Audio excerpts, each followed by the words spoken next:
Assalamualaikum warahmatullahi ta'ala wabarakatuhu. Hello mga minamahal kong taga-subaybay, meron na naman tayong video.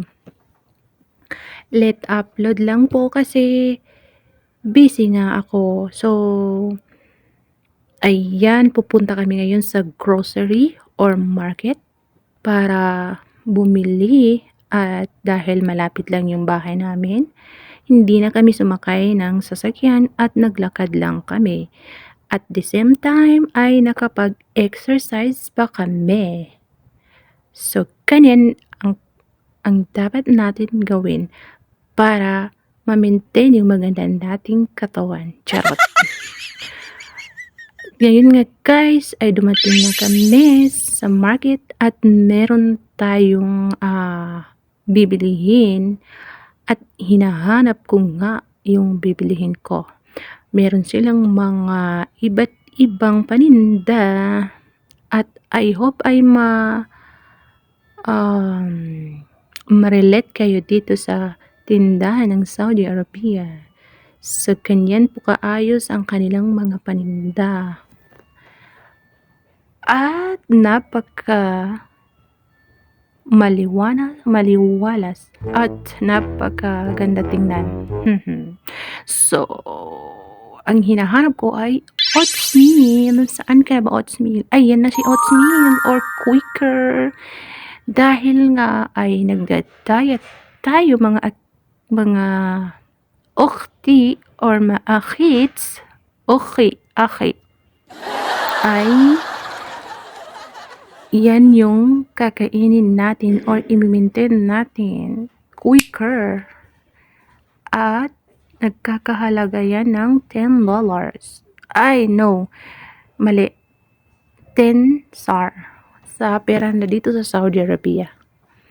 So, guys, pasensya na kayo sa voice record ko dahil hindi pa nga ako marunong magsalita at nahihiya pa ako dahil wala pang experience magsalita.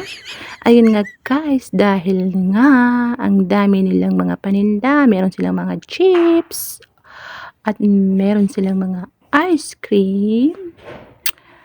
Lahat ng gusto mong bilhin andito sa kanila. At dahil nga tapos na kami mamili, lumabas na yung kasama ko. Nauna akong lumabas para i-video yung kasama ko. At yun nga ay nag-i-explain siya kung magkano yung nagamit niyang pera. Ayun nga sinabi niya na nasa 31 SR daw yung nagamit niyang pera. At kay Isbay, pauwi na kami papunta sa aming bahay sa tinitirahan namin.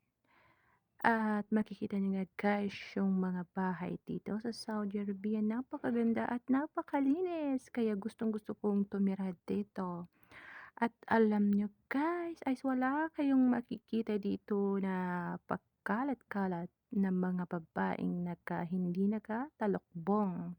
Lahat dito ay naka-niqab.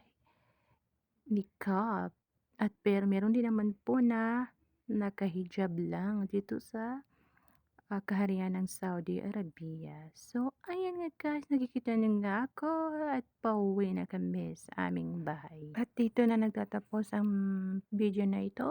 Maraming salamat sa mga nanonood at hindi pa kayo nakapanood nito, manood na kayo.